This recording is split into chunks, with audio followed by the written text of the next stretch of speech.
본문인 주님이 가르쳐 주신 기도라는 그런 명칭을 가진 그런 기도의 내용입니다. 근데 이 기도가 이 세상에 가장 많이 순교를 당하는 그런 기도라고 해요. 이유는 의미 없이 주문처럼 자꾸 암송하고 외우는 기도가 되기 때문에 가장 많이 순교당하는 기도라고 그렇게 하신 분이 있더라고요. 주기도문의 말씀은요, 성경에 보면 마태복음에 나오고 누가복음 이제 두 군데 나옵니다. 근데 주기도문이 나오는 앞문맥, 앞절을 좀 보시면 이게 왜 이렇게 나왔는지 좀 알게 되는데요. 우선 마태복음을 보시면 마태복음 6장 8절에 바로 앞절이죠. 9절 앞절에 이렇게 기록되어 있습니다. 그러므로 그들을 본받지 말라.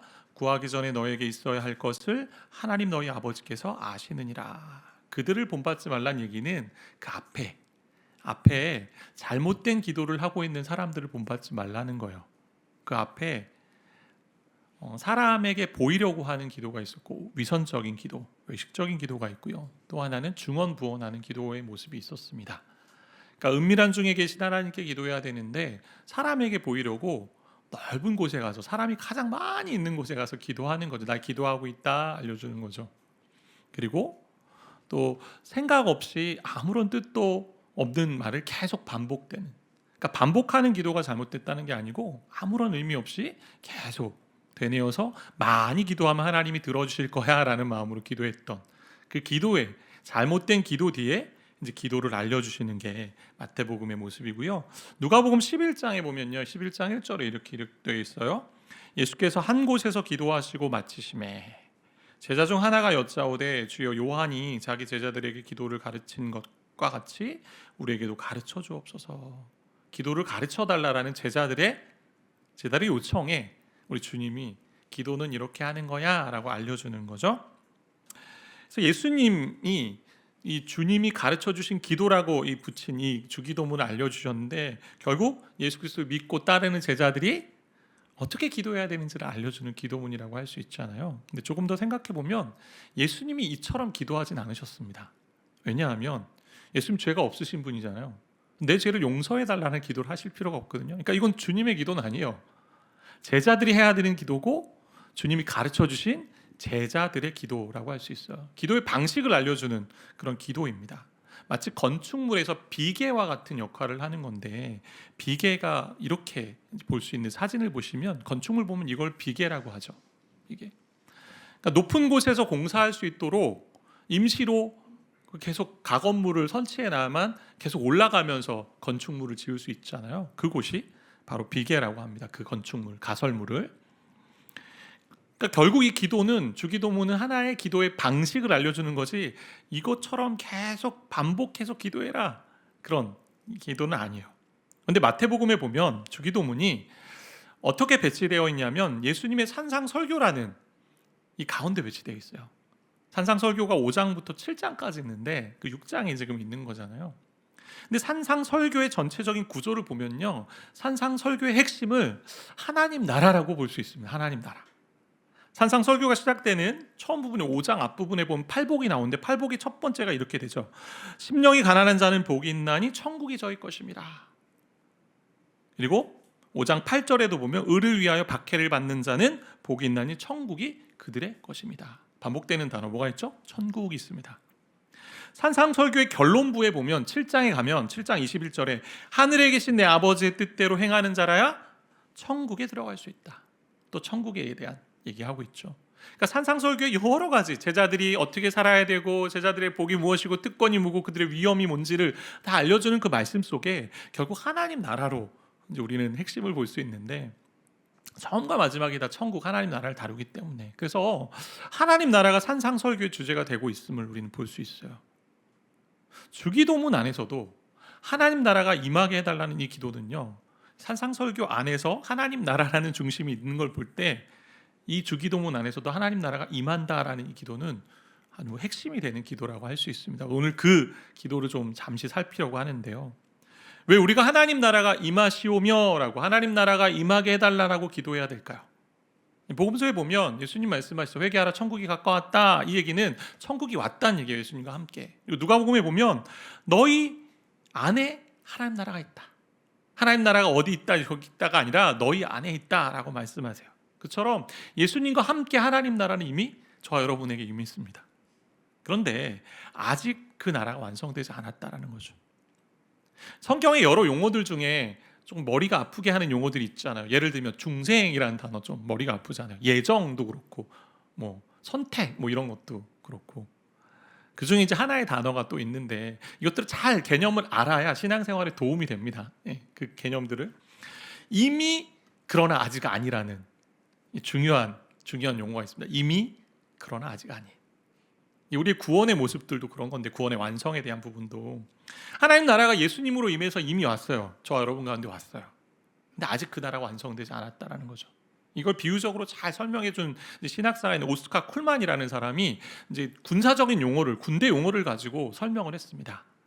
제2차 세계대전에 있을 때 노르망디 상륙 작전이 마치 우리나라 6.25 전쟁 때 인천 상륙 작전과 같이 판세를 바꾸는 아주 중요한 작전이었거든요.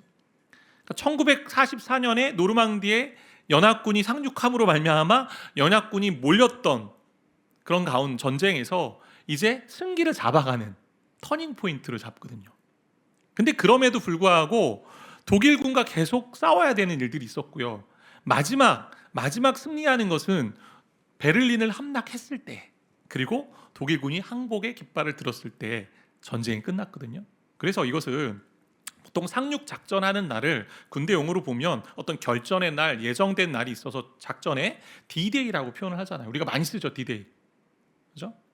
뭐 출산하는 분도 D-Day라고 쓰기도 하고, 그다음에 이제 고3이나 또 시험을 앞두고 있는 사람들도 D-Day를 쓰기도 하고, 또 결혼하는 사람도 D-Day를 쓰잖아요. 예정의 날이죠. 공격 예전의 날. 그래서 결전의 날 해서 디시즌 데이라고 표현을 하고요. 연합군이 최종 독일을 함락시키는 날을 V-Day라고 썼습니다. 빅토리 데이죠. 승리의 날. 그러니까 분명 D-Day가요, 승리를 위해서 결정적인 날이 됐어요. 이제 연합군이 이제 승기를 잡게 되는 날이 됐어요. 터닝 포인트가 됐습니다. 그러나 아직까지 실제 싸움은 좀 남아 있어서 최종적으로 독일군이 항복할 때, 그때의 날까지는 남아 있었죠. 그 날이 V-Day, 승리의 날. 그러니까 D-Day와 V-Day 사이에는 엄청난 일들이 있었다는 거잖아요. 그래서 이걸 도표를 보면 조금 더 이해가 되지 않을까 싶은데, 이 도표가 한 머릿속에 잘 넣어주시면 좋을 것 같아요. 신앙생활하면서 중요한 도표인데, 두 가지 직선이 있죠. 하단에 있는 직선과 상단에 있는 직선이 있는데, 하단에 있는 직선은요, 이 세상을 의미하는 것입니다. 그래서 화살표가 있는 것은 계속 진행하고 있다라는 거죠. 위에 있는 직선은 이제 오는 세상, 또 온 세상이기도 하겠죠. 예수님 오시면서 시작된 하나님 나라의 직선입니다. 근데 이제 하단의 직선이 언제 끝나요? 예수님이 재림하시면 끝나죠. 이 세상은 끝나는 거죠. 근데 시작은, 하나님의 나라 시작은 언제 시작됐어요? 예수님이 처음에 오셨던 초림부터 시작했잖아요. 그래서 이 두 직선이, 하단의 직선과 상단에 있는 직선이 중첩되어 있는 시간을 우리가 살고 있어요. 이 노란색으로 지금 표현한 여긴데, 예수님이 처음 오신 그 날이, 초림한 날이 D-Day이고, 예수님이 재림하셔서 이 세상의 모든 것이 이제 다 악이 끝나고 하나님 나라로 계속 연장선가는 그 완성되는 그 날을 V-Day로 볼 수 있는 거죠. 이 중첩된 시간 속에서 저와 여러분이 살고 있습니다. 이미 하나님 나라가 시작되었지만 예수와 함께 아직 완성되지 않은 이 땅을, 이 시간을 살고 있기 때문에 우리 안에 벌어지는 일들이 뭐냐면, 사단이 발악을 하잖아요. 그리고 우리도 육신의 몸을 입고 있기 때문에 죄와의 싸움이 계속 있고요. 죄의 유혹에 빠질 때가 너무나 많습니다. 무엇보다 죄로 인한 죽음의 징후들이 너무나 많이 남아있죠. 사망의 권세가 고난이라는 증상으로 나타나고, 질병으로, 이별로, 때로는 아픔으로 나타납니다. 죽음의 그림자가 저와 여러분을 뒤덮고 있는 이 세상 가운데 살고 있어요. 그렇기 때문에 이 중첩된 시간 속에서 하나님 나라가 임하게 해달라는 이 기도는요, 정말 중요한 기도가 되는 거죠. 이 땅을 살아가는 그리스도인들에게. 그렇다면 하나님 나라가 임한다는 건 어떤 뜻일까? 나라는 뭡니까? 나라. 영토잖아요.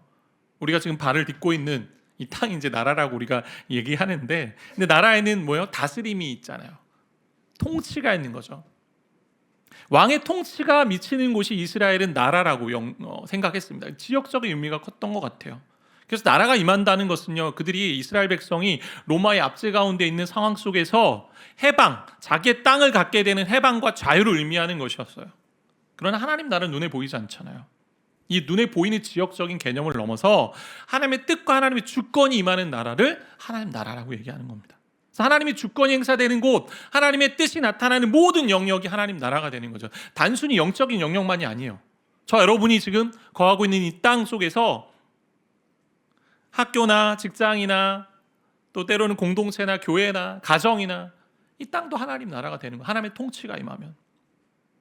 우리가 걸어다니는 그 거리, 지역, 때로는 놀이터, 뭐 그런 것들이 다. 그리고 나아가 나라의 민족 가운데 있는 정치와 경제와 교육과 문화와 뭐 사회 여러 환경 속에서 하나님의 뜻이 임하면, 하나님의 통치가 임하면 그날이, 그 땅이 하나님 나라가 되는 것입니다. 그래서 이 기도는 하나님 나라가 임하게 해달라라는 이 기도는 하나님의 통치가 모든 영역에 이루어지게 해주십시오. 하나님 선하신 뜻이 드러나게 해주십시오라고 기도하는 거죠. 여기에 덧붙이면 하나님 나라가 확장되는 기도까지도 들어있다고 볼 수 있습니다.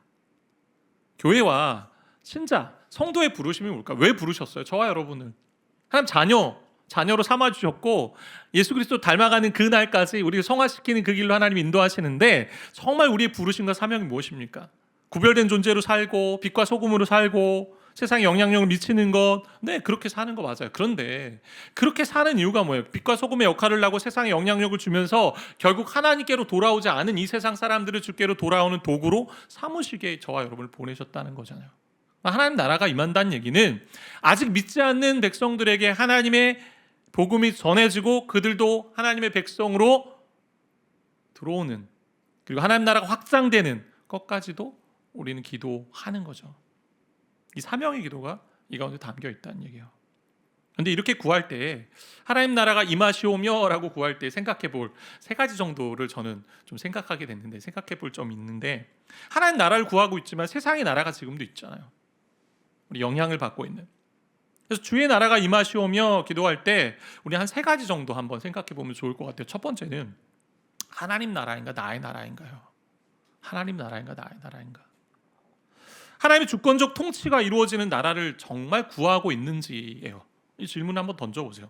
정말 하나님 나라가 임하게 해달라고 기도하지만, 하나님의 주권과 하나님의 뜻이 이루어지게 해달라고 기도하지만, 잘 들여다보면 하나님 나라를 빙자한 나의 나라를 위해서 기도하고 있는 건 아닌지, 하나님의 뜻, 하나님의 통치가 이루어져야 되는데 내 뜻과 내 의지를 펼치기 위해 하나님을 사용하고 있는 건 아닌지, 그러면 그 나라는요 하나님 나라가 아니죠. 내 인생을 향한 하나님의 뜻이 무엇입니까? 라고 간구하고 기도하지만 정작 내가 세운 계획 속에서 하나님, 내가 이렇게 하려고 하는데 이 부분이 필요하네요, 좀 도와주세요, 해주셔야 돼요, 이런 식으로만 기도한다면 정말 하나님 나라를 위한 기도일까요? 하나님의 뜻, 하나님의 주권이 무엇입니까? 라고 묻고 내가 그 뜻에, 그 주권에 내가 내 인생을 다 걸겠습니다 라는 기도해야 되는데, 하나님 내가 세운 나라가 이러니 이 나라를 위해 하나님 좀 도와주십시오 라고 한다면 하나님 나라를 위한 기도가 아니겠죠. 하나님 나라라는 말만 있고 무슨 선택이든지 내 기준과 내 마음과 또 내가 편한 대로 한다라면 하나님 나라 백성의 삶이 아닐 겁니다. 가끔 이런 기도를 들어본 적이 있고 저도 과거에 이런 기도들을 했던 것 같아요. 하나님 왜 이 땅의 어려움을 그냥 보고만 계십니까? 이 땅의 불의를 그냥 이렇게 보고만 계십니까? 지금 다 속히 바로 임하셔서 좀 심판하시고 구원하시면 안 됩니까? 할 수 있는 기도죠. 성경에도 시편에도 그런 기도들이 있기 때문에. 그러나 만약 그렇게만 기도하는 내 마음의 내면을 좀 살펴보아야 된다는 거죠. 혹시 나의 뜻을 구하는 것은 아닌지, 하나님의 나라가 임하는 것을 원하면서도 하나님 나를 힘들게 하는 저 사람을 좀 심판해 주셔야 된다라는 기도만 하고 있다라면 나의 나라를 세우려는 기도는 아닌지, 그건 하나님 나라가 아니라 나의 주권을 세우고 내 뜻을 관철시키는 나라로 만드는 건 아닌지 생각해 봐야 된다는 거죠. 제가 돌이켜보면 제가 사역을 이제 해오면서 제가 2000 몇 년도죠? 갑자기 기억이 2003년도에 이제 졸업을 하고 목사 안수를 그때 받은 것 같아요. 대학원 졸업하고 3년도 4년 이렇게 받아서 많은 시간이 지금 흘러갔는데, 사역을 해오면서 제가 그린 사역의 모습들이 있잖아요. 하나님 이렇게 사역을 하고 싶고 이렇게 하는데, 근데 그런 모습대로 되지 않으면요 가끔은 하나님께 섭섭한 마음이 들 때가 있더라고요. 그러면 결국 하나님의 원하시는 뜻이 아니라 내 뜻을 위해 내가 한 것은 아닌가 돌아보게 된다라는 거죠. 성도들의 기도 제목을 이제 많이 듣고 보면서 이제 기도하게 되는데, 뭐 개인이 아프거나 때로는 가정 가운데 가족 구성원 중에 질병이 또 있어서 어려움이 있거나, 또 경제적인 어려움, 관계적인 어려움, 뭐 괴로움들, 뭐 여러 가지 것들, 그런 기도 제목이 있잖아요. 그때 이제 이런 기도들을 할 때가 있습니다. 하나님, 왜 이 가정을 그냥 이렇게 두십니까? 좀 빨리 하나님 도우시고 빨리 해결해 주시면 안 됩니까? 지금 당장 즉시 좀. 그렇게 기도하고 싶을 때가 많아요. 뭐 때론 그렇게 기도하기도 하고. 그러나 질병과 아픔, 이런 질고들이요, 앞서 봤던 그 도표처럼 왜 있습니까? 하나님 나라 이미 시작됐지만 완성되지 않는 이 시간을 살고 있고, 우리는 아직도 죄인이고 죄된 본성을 가지고 있는 사람이기 때문에, 죽음을 향해 달려가는 존재이기 때문에 고난과 질병과 아픔은 있는 거잖아요. 영원한 나라가 이 땅은 아니니까. 때론 사역하면서 눈에 보이는 그런 열매가 없을 때에 마음의 불편함과 답답함들이 생길 때가 있거든요. 근데 이 모든 것이 하나님의 주권과 하나님의 뜻 가운데 있다라면, 그런 믿음을 가지고 간구한다면 그 나라가 하나님의 나라가 되는 것인데, 하나님이 이제 성경에서 너가 하는 모든 것이 다 평탄할 거야, 그리고 우리가 세운 계획에 맞게 아주 절묘하게 매번 인도해 주겠다, 이런 식으로 표현하지 않으셨잖아요. 성경에 그분은요, 그분의 선하신 뜻과 그분이 하신 말씀과 그분의 주권을 따라 우리 삶을 다스리시고 이 땅을 통치하시는 분이십니다. 그래서 성도들에게 고난은 불가피하죠. 아니, 성도들뿐 아니라 이 땅에 살아가는 모든 인생은요, 고난이 있어요. 죄로 말미암아 죽음이 왔기 때문에, 이미 하나님 나라가 왔지만 완성되지 않는 중간 시대를 살고 있기 때문에 하나님의 뜻과 통치는요, 저와 여러분의 고통과 질고의 이 시간을 통과하는 가운데서도 펼쳐지는 하나님의 선하신 계획이라는 거죠. 주님 말씀하셨잖아요. 환난을 당하나 담대하라. 왜? 내가 세상을 이겼기 때문에. 예수 그리스도의 십자가로 말미암아 최종적 죽음의 권세가 다 무너졌기 때문에 우리가 믿음을 가지고 하나님의 뜻을, 선하신 뜻을 바라보며 걸어가는 겁니다. 그런데 이렇게 자기 나라를 세우려는 이 내면에 뭐가 깔려 있을까요? 어떤 마음이 좀 깔려 있을까요? 뭐 당연히 죄성인데 한번 생각해 봅시다. 아담이 죄를 짓고 나서 에덴 동산에 쫓겨났잖아요. 쫓겨나면서 어떤 마음이 있었을까요? 아, 내가 정말 잘 살 수 있을까? 하나님과 이제 교제하지 않는 것처럼 살아가는 건데, 아니 에덴 동산을 떠났으니 이제 먹을 것도, 자유롭게 먹을 것도 없고 잘 입고 살 수 있을까? 집은 있을까? 이런 고민들 하지 않겠습니까? 안 하겠습니까? 그러니까 마태복음 6장 후반부에 나오는 것들이 우리의 삶의 고민들이잖아요. 염려들이잖아요. 무엇을 입을까, 무엇을 먹을까, 무엇을 마실까에 대한 의식주에 대한 염려들이 참 많고, 그리고 죄로 인해 관계가 깨어져서 내가 저 사람으로부터 사랑을 받을 수 있을까? 나는 사랑받는 존재가 될 수 있을까? 그 사람과 관계를 잘 맺으며 살 수 있을까? 근데 이 모든 것들이 결국 내 자기 중심성으로 나타난 결과들의 모습이잖아요. 그런 염려와 절망들, 중심성으로 인한 염려와 절망들 때문에 우리 두려워하고 아픈 가운데 살고 있죠. 그런데 우리 하나님이 이렇게 말씀하시죠. 마태복음 6장 33절인데 같이 좀 읽겠습니다. 그런즉 너희는 먼저 그의 나라와 이 모든 것을 너에게 더하시리라. 하나님 나라와 하나님의 뜻을 구한다라는 것은, 그의 의를 구한다는 것은 결국 다른 말로 하면 하나님 나라가 임하시오며잖아요. 이렇게 하나님 나라가 임하게 해달라는 기도를 하면, 하나님 나라가 임하면 그 안에 살고 있는 하나님의 백성은 하나님 책임지신다라는 말씀 아닙니까? 하나님의 뜻을요, 보통 세 가지로 좀 볼 수 있는데, 잘 들어보세요. 세 가지. 첫 번째는 하나님의 작정입니다. 하나님의 작정. 하나님 작정하신 뜻인데, 이게 되게 주권적인 뜻이죠. 이건 인간이 다 알 수 없어요. 하나님이 허용하셔야 일어나는 일들입니다. 그러니까 하나님의 의도하에, 선하신 의도하에 벌어진 일이 있습니다. 그게 작정이죠. 작정하신 뜻. 두 번째는 교훈적인 뜻인데, 성경에 있죠. 어떻게 하면 믿는 자가, 그리고 어떻게 하면 제자가 살아가야 되는지에 대한 여러 기준들이 다 나와 있죠. 성경 안에, 율법 안에. 그리고 세 번째가요, 하나님의 성향적인 뜻인데, 하나님이 기뻐하시는 성향, 그 바라보시는 방향이 뭔지를 성경에 나와 있죠. 그럼 작정은 다 알 수 없어요. 그러나 교훈적인 것과 성향적인 것은 성경을 통해 우리는 알 수 있습니다. 그러니까 하나님의 뜻을 구할 때에 하나님의 그 주권을 구하기도 하지만 성향과 교훈은 말씀 속에서 우리가 찾아내고 깨달아가고 알아가야 된다는 거예요. 그러니까 하나님 나라가 임하게 해달라는 것은 우리가 알 수 없는 하나님의 주권과 뜻도 임하는 것이지만 이미 알려주신 그 말씀 가운데 깨달아 또 하나님의 계획 가운데 내가 알고 살아가면서 그 나라가 세워지기를 원한다는 거죠. 그 기도가 담겨 있어요. 두 번째는 이 세상의 어두운 부분을 위한 기도도 이 가운데 담겨 있는 거죠. 하나님 나라가 임하게 해달라는 얘기는 이 세상의 어두운 부분을 위한 기도입니다. 하나님 나라가 임한다는 건요, 결국 이 땅에 악의 영향을 받는 나라가 무너지는 것을 이제 얘기하는 거거든요. 그것과 연결되어 있잖아요. 세상에 구조적인 악이 있고요, 제도적인 악들이 좀 있습니다. 법을 집행하는 기관도 때로는 아전 인수격으로 편파적인 느낌을 가질 때가 종종 있잖아요. 그리고 자리나 지위와 또 힘이, 권력이 아주 횡포가 되어서 횡포를 부리면서 악한 영향력을 주는 일들도 역사상 우리는 보아왔는데요. 그러니까 하나님의 나타난 뜻을 알지 못하고 제멋대로 행동하는 그 모든 인간들의 본성 때문에 사회 전반에 타락한 영향들이 있다는 거죠.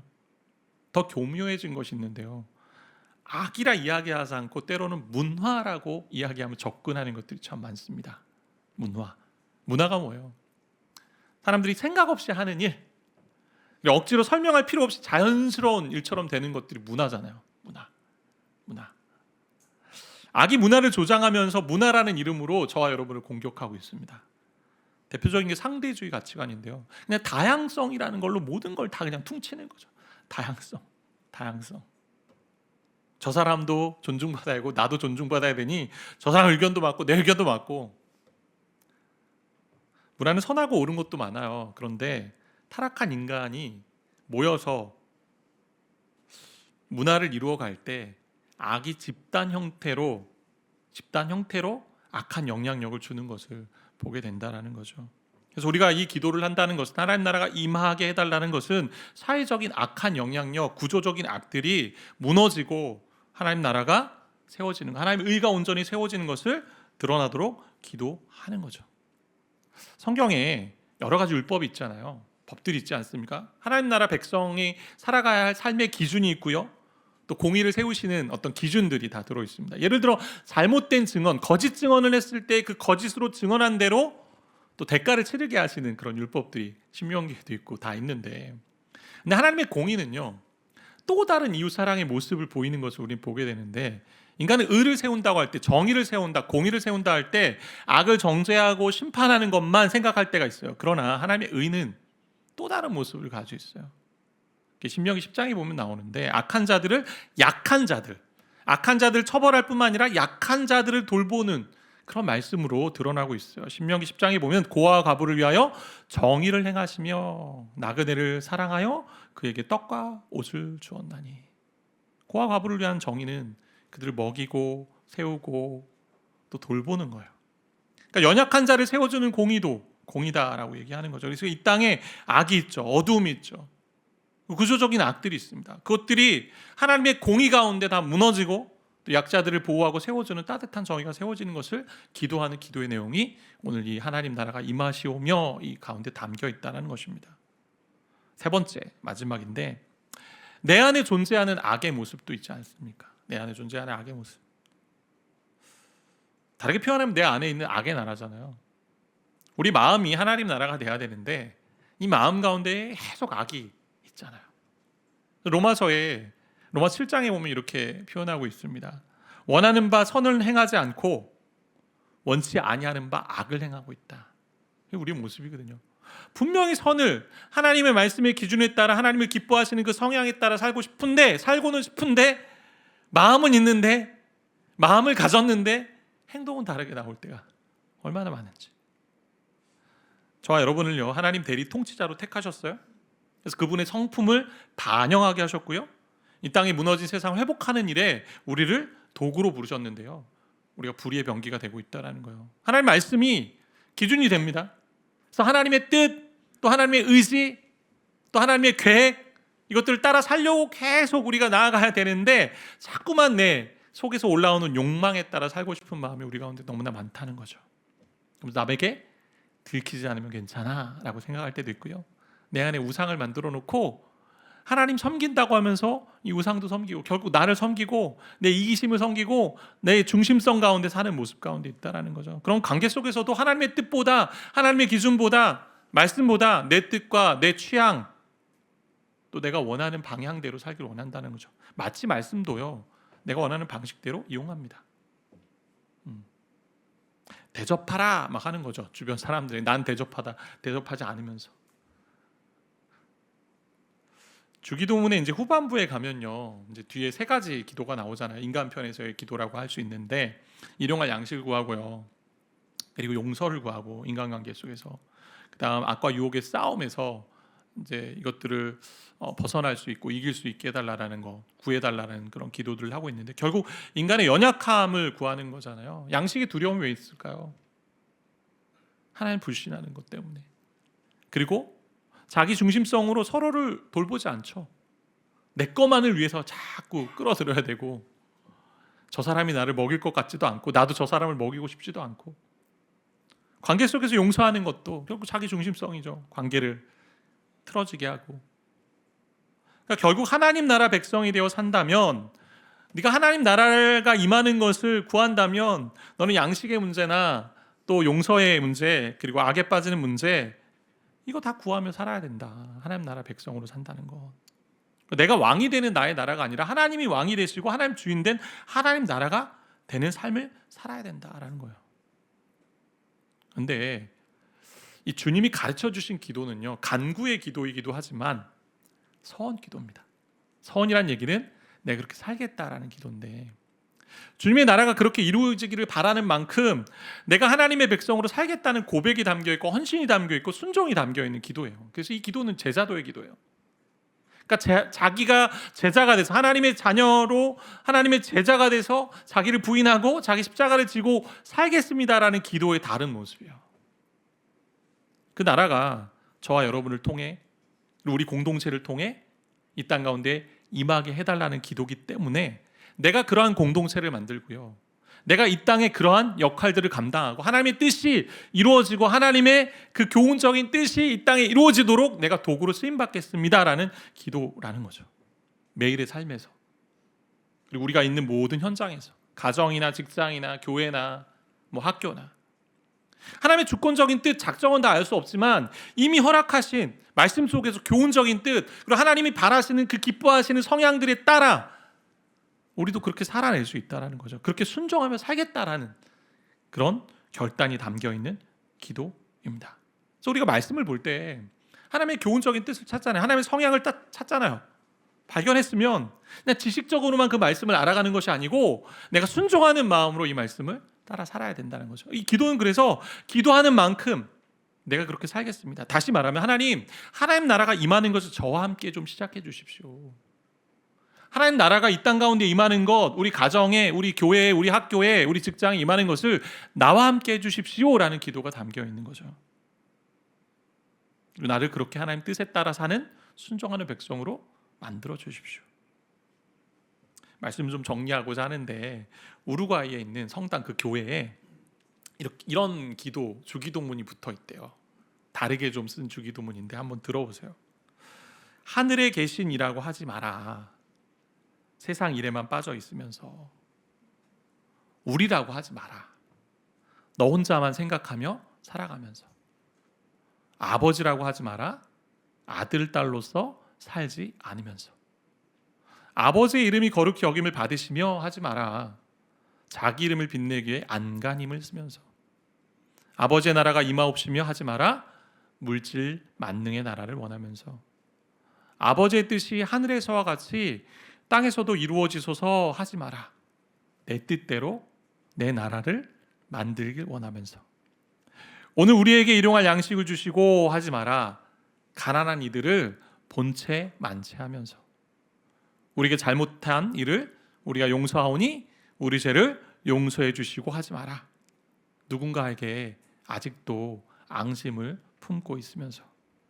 우리를 유혹에 빠지지 않게 하시고 하지 마라. 죄 지을 기회를 찾아다니면서. 악에서 구하옵소서 하지 마라. 악을 보고 아무런 양심의 소리를 듣지 않으면서. 이렇게 기도를 바꿔놓은 이유가 뭘까요? 이 글귀를 이렇게 만들어 놓은 이유가 뭘까요? 기도한 대로 살지 않으면서 왜 기도하냐 이 얘기잖아요. 기도한 대로 살지 않으면서 왜 기도하냐.